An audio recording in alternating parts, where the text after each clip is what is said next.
현재 저는 여전히 XRP를 들고 있습니다. 2017년부터 5년이라는 세월 동안 미운정, 고운정 다 들었죠.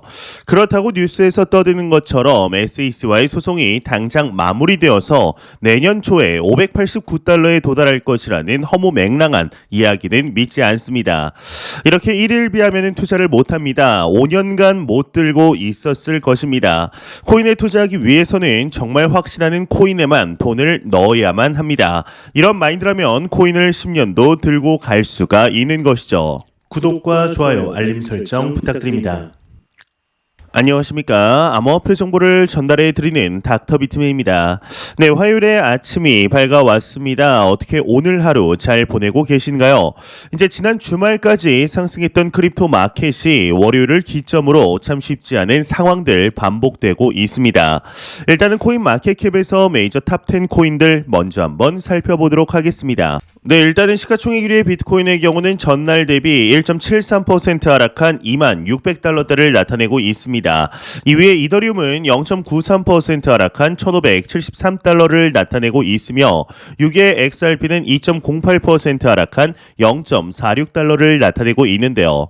비트코인의 더미넌스, 이더리움의 더미넌스 각각 살펴보게 되면 38.6%, 18.7%를 나타내고 있습니다. 네, 그렇다면 과연 선물 투자자분 분들은 현재 포지션 어떻게 나누고 있는지 롱숏 비율 한번 확인해 보도록 하겠습니다.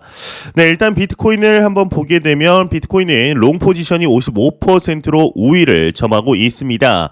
이더리움의 경우도 이제 롱 포지션이 60%로 우위를 점하고 있으며 XRP의 경우는 참 안타깝게도 숏 포지션이 60%를 나타내면서 더욱 우위를 점하고 있습니다.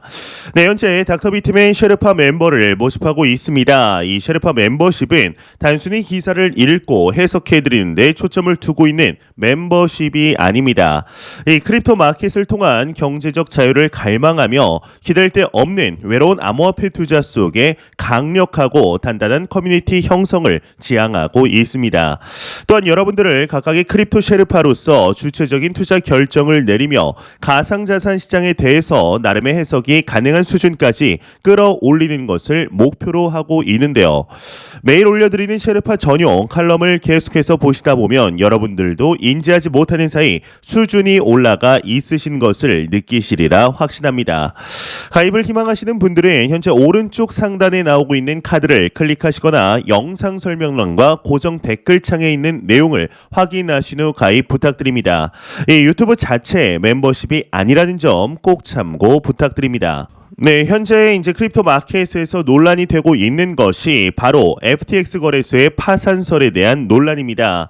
이제 어제 MBC 크립토 트레이더의 쇼 호스트 렌 노이너의 경우는 이제 하나의 트윗을 남기게 되는데 이 FTX에서 자금을 빼라, 이건 재정적인 조언이다라는 트윗을 남기게 됩니다. 현재 트위터에서는 FTX 거래소가 파산 위기라는 소문이 돌고 있는 중입니다. 렌 노이너는 이 소문에 대해서 괜찮을 것이라고 말하지만 그렇지 않을 경우를 대비해야 한다라고 덧붙이게 되는데, 이에 대해서 FTX 거래소의 CEO 샘 뱅크먼 프리드먼의 경우는 근거 없는 루머라며 강력하게 일축하였습니다. 이러한 루머가 퍼져 있는 원인에 대한 내용을 가져와 보았는데 일단 같이 내용 보도록 하겠습니다. 네, FTX 스테이블 코인 출금 처리 지연, 은행 주말 휴무 영향이다 헤드라인이 장식이 되어 있습니다. 글로벌 암호화폐 거래소 FTX가 방금 전 공식 트위터를 통해 플랫폼 내 스테이블 코인이 출금이 지연되고 있는 것은 은행의 주말 휴무 영향으로 달러화에서 스테이블 코인 환전이 원활하지 않기 때문이라고 설명하였습니다. 이어서 FTX 측은 현재 거래소 내 매칭 엔진 등 모든 기능은 정상 작동하고 있다. 비트코인 출금이 지연되고 있는 것은 노드의 처리량이 제한적이기 때문으로 트랜잭션 처리 속도 제고를 위한 조치를 취하고 있다. 스테이블 코인의 경우는 은행이 업무를 재개하면 정상화될 것으로 예상되며 그때까지 출금 지연이 이어질 수 있다 설명을 했다고 합니다. 현재 스테이블 코인 출금 지연으로 시작된 이번 사태는 어제 바이낸스의 CEO 자오장펑이 리스크 관리의 일환으로 FTX 지분 엑시스로 받은 FTX 토큰을 몇 달에 걸쳐서 매도하겠다라고 밝힌 뒤 FTX의 뱅크런 우려가 확산이 되고 있는데요. FTX의 이제 급증한 출금 요청을 지금 처리하고 있고 이 핫 월렛 내 유동성을 꾸준히 추가하는 중인 것으로 알려져 있습니다. 이제 이러한 영향으로 FTX 토큰의 선물 미결제 약정이 급증하면서 12개월 내 최대 규모를 나타내고 있는데 알라메다의 이제 대차 대조표의 의문을 제기한 보도 이후에 관련 FTX 처분을 발표한 바이낸스와 마찬가지로 일반 투자자들 역시 FTX와 관련된 자산을 해지하기로 선택해서 공매도 포지션이 급증하고 있는 것으로 분석이 되는데요. 그럼에도 더블록 리서치 VP 레리 서막의 경우에는 FTX의 파산 가능성이 0%라고 생각한다라고 이야기를 하면서 바이낸스의 FTX 토큰 매도 물량은 충분히 흡수할 수 있는 수준이라는 분석을 내놓게 됩니다. 그럼에도 이제 일각에서는 이로 인해서 제2의 루나 사태가 폭발하는 것이 아니냐라는 이야기들도 나오고 있는데요. 이 FTX 거래소의 경우는 현재 미국 주요층에 엄청난 로비를 하는 단체이죠. 이러한 거래소가 파산을 하게 된다면 실로 그 여파는 과거의 마운트 곡스 사태를 떠올리게 하지 않을까 싶은데 이제 전반적인 흐름들을 보았을 때 아직까지 파산할 가능성은 거의 없어 보이는 것이 사실입니다.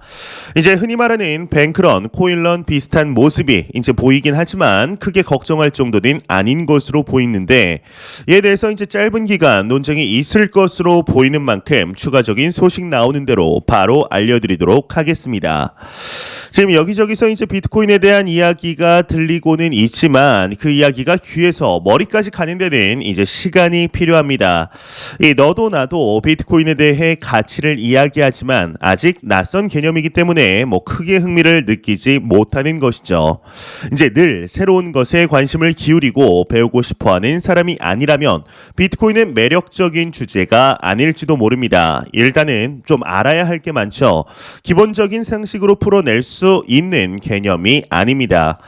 기본적으로 데이터나 서버, 중앙화와 분산화 같은 개념을 인지하고 있어야 하는데 이러한 이유로 비트코인에 관심을 갖는 연령대는 대부분 20대 후반에서 50대 후반이 주류를 이루고 있습니다. 이제 어느 정도 이해할 수 있는 경험이 꼭 필요하기 때문이죠. 비트코인이 귀전에서 뇌까지 가야만 일단 관심이 생기는데 이 비트코인에 대한 이야기가 뇌까지 도달하게 되면 그때부터 알아보기 시작을 합니다. 마치 물건을 구입할 때 인터넷에서 제품의 특징은 무엇이고 어디가 가장 싸며 옵션이 무엇인지를 따지는 것과 비슷하다고 볼 수 있는데요. 하지만 어쩐 일인지 비트코인에 대한 설명은 생각보다 불친절합니다. 이 비트코인을 알려면 블록체인에 대해 최소한의 이해가 있어야 하죠. 그러다 보면 덩치가 비대해집니다. 그러면서 백서를 들여다보지만 여전히 부족합니다. 이 자산에 투자하면서 이런 기술적인 부분들을 일일이 다 알아야 하나라는 회의적인 생각까지 들게 되는데 대부분 여기에서 돌아서거나 무작정 오른다는 말만 믿고 묻지마 투자를 시작하게 되죠. 이 비트코인에 대해서 공부하기가 너무 어렵게 느껴진다면 비트코인을 반대하는 진영의 의견에 먼저 귀를 기울이는 것이 도움이 될 수 있습니다. 이제 예를 들어서 비트코인보다 더 빠르며 안전하고 이제 합리적인 후속 코인들이 계속해서 나오는데 비트코인의 가치 상승을 담보할 수 있겠냐라는 질문을 할 수가 있습니다. 또 이제 한 가지 단골 질문이 바로 양자 컴퓨터이죠. 비트코인이 아무리 암호화가 복잡해도 양자 컴퓨터가 나오면 사실상 비트코인이 무용지물이 될 것이라는 이야기입니다. 하지만 이런 류의 반박들은 이제 이미 과거부터 있어 왔으며 많은 전문가라는 사람들이 이에 대해 답을 해 놓았습니다. 이쯤 되면 이제는 기술이 아니라 화폐란 무엇이고 가치란 무엇인가 라는 철학적이고 규범적인 질문을 하게 되는데 비트코인이 왜 가치가 있다고 하는 것일까요? 이 가치는 많은 사람들이 가치가 있다고 믿어야만 생깁니다. 지금 대한민국이 이용하는 원화 화폐는 당장 아프리카에 갔을 때 누구도 어느 국가의 화폐인지를 알 수가 없습니다. 이제 물론 은행에 가면 환전이 가능하겠지만 당장 화폐 자체만을 보고는 알 수 없다고 말하는 사람들도 세상에 존재하죠. 즉 화폐가 가치를 지니기 위해서는 화폐를 담보하는 거대한 기관이 필요합니다. 원화는 그것이고 대한민국 정부이고 한국은행이며 조폐공사인 것인데 그들의 권위에 의해 국민들은 원화를 이용하게 됩니다. 하지만 비트코인은 얼굴도 모르는 사토시 나카모토라는 자가 이제 만들었습니다. 게다가 이제 만든 사람은 사라졌고 주인은 존재하지 않는 말 그대로 탈중앙화된 화폐이죠. 이것이 왜 가치를 가질까요?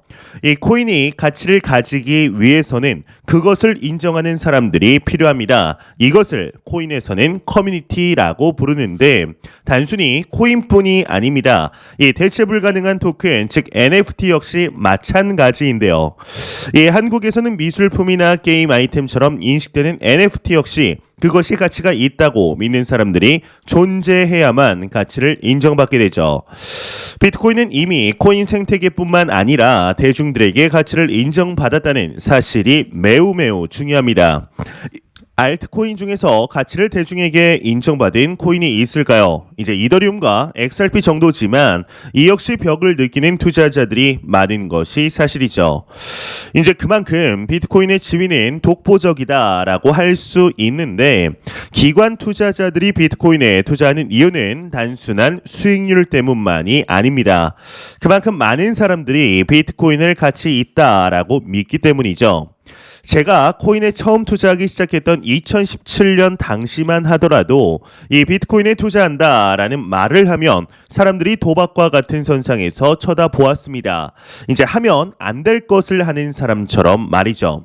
하지만 이제 지금은 다릅니다. 이 기관이 비트코인에 자금을 투입하기 때문에 대중 역시 비트코인이 앞으로 더 오를 것이라는 컨센서스를 가지고 있는 상황입니다. 이 과거에 빵원이라고 보는 사람이 많았다면 지금은 못해도 비트코인이 1억 원까지는 가지 않겠냐라고 보는 사람들이 더 많은 상황이죠. 이 대부분의 사람들이 비트코인이 한참 상승을 했다는 뉴스가 나왔을 때 매수를 시작합니다. 이제 그러면 상승 흐름을 타고 조금 더 오르기는 하지만 이내 조정이 오기 시작하죠. 아마 현재 이 영상을 보시는 대부분의 사람들이 이제 2021년 2월에서 4월경에 투자를 접하신 것으로 알고 있습니다. 이제 이게 어떠한 말인지 충분히 아시리라 생각이 드는데 지난 2022년 5월 발생한 루나 쇼크로 인해 투자자들이 얼마나 큰 충격을 먹었는지 아마 여러분들도 잘 아시리라 생각을 하는데요. 이 안 그래도 힘든 자산 시장 속에 크립토 마켓만이 더욱 나락으로 빠지게 만든 주범이었죠. 이렇게 되면 다들 손절하고 시장을 떠나가게 됩니다. 좀 버텨보지만 의외로 1에서 2개월을 못 기다리는 사람들이 너무나 많습니다. 그만큼 투자가 아니라 투기를 하고 있다는 뜻이죠. 현재 저는 여전히 XRP를 들고 있습니다. 2017년부터 5년이라는 세월 동안 미운정 고운정 다 들었죠. 그렇다고 뉴스에서 떠드는 것처럼 SEC와의 소송이 당장 마무리되어서 내년 초 589달러에 도달할 것이라는 허무맹랑한 이야기는 믿지 않습니다. 이렇게 일일비하면 투자 못합니다. 이제 5년간 못 들고 있었을 것입니다. 코인에 투자하기 위해서는 정말 확신하는 코인에만 돈을 넣어야 합니다. 이런 마인드라면 코인을 10년도 들고 갈 수가 있겠죠. 이 소송이 질 것이라는 등 이길 것이라는 등 이런 소식에 너무 끌려가지 않아도 된다는 것이 저의 생각입니다. 물론 현재의 소송 상황으로 보았을 때 리플사가 승소하거나 유리한 방향으로 합의가 이루어질 것 같은 분위기인데 이 소송에서 이기면 당연히 좋겠죠. 하지만 SEC가 리플에게 진다고 한들 과연 이대로 가만히 놔둘까요? SEC는 또 다른 트집을 잡아 또다시 소송을 걸 것입니다. 코인을 홀딩한다는 것은 하락에도 이제 하락을 해도 그냥 계속 관심을 끄고 들고만 있다라는 뜻이 아닙니다. 이게 이제 나라까지 하락을 해도 내가 투자한 자산에 대하여 확신이 있다면 공부를 멈추지 않고 주기적으로 여유 자금을 통한 기계적인 매수를 통해서 이 매수 단가를 낮추고 결국 상승장이 찾아왔을 때 수익 실현을 한다는 뜻입니다. 이것을 하지 못하면 이제 10년을 들고 있어도 아무것도 배우지 못하게 됩니다. 이 코인을 들고 있으면서 공부하지 않으면 기회가 와도 기회인 줄 모릅니다. 이제 물론 아무도 코인에 관심 없을 때 매수를 했다면 좋겠지만 그런 사람이 과연 얼마나 될까요? 이 대중과 언론의 관심에서 멀어진 자산을 매수할 때 결국 시간이 지나서 벌게 됩니다. 이는 코인도 마찬가지입니다. 지금은 관망과 흐름을 보는 장세입니다. 결국 꾸준한 관심을 가지고 지속적으로 분할 매수하는 것이 코인 투자의 유일한 왕도다라고 생각을 하는데요. 현재 우리는 참 그 어느 때보다 힘든 시기를 걷고 있습니다. 이러한 시기 꾸준히 매수하며 다음 상승장을 준비하는 자와 그렇지 못한 투자자들 사이에는 단순한 노동소득으로 메꿀 수 없는 엄청난 자산의 격차가 날 것이라 확신합니다. 지금 이 시기 이제 시장에 투자가 되어 있는 것은 엄청난 축복이라 할 수 있으며 과연 3년 뒤 지금의 자산이 어떻게 성장해 있을지 개인적으로는 기대가 되고 있는데요. 이제 매 영상 말씀드리지만 절대로 단기적인 시각으로 이 시장을 바라보지 마시며 장기적인 시각으로 또한 오랜 시간 동안 함께할 수 있는 여유 자금을 통하여 투자를 진행하시길 진심으로 바래 보겠습니다. 네, 현재 빗썸과 트래블룰이 연동된 빙X 거래소에서 트레이딩 대회를 개최하고 있습니다. 이제 약 2일 정도 남았는데 이 대한민국 투자자분들을 대상으로만 진행을 하다 보니 상당히 경쟁률이 낮은데요. 이 대회는 수익금, 수익률, 거래량 이 세 개 분야로 나누어서 진행을 합니다. 각각의 1등 상금은 5,000 USDT 하나로 700만 원이 넘죠. 2등은 2,000 USDT 약 280만 원, 3위는 140만 원, 4위에서 10위도 각각 100에서 500 USDT의 상금을 지급하게 됩니다. 이 대회 참여 관련 자세한 사항은 영상 설명란과 댓글창에 남겨두겠습니다. 갑자기 목소리가 맛이 가네요.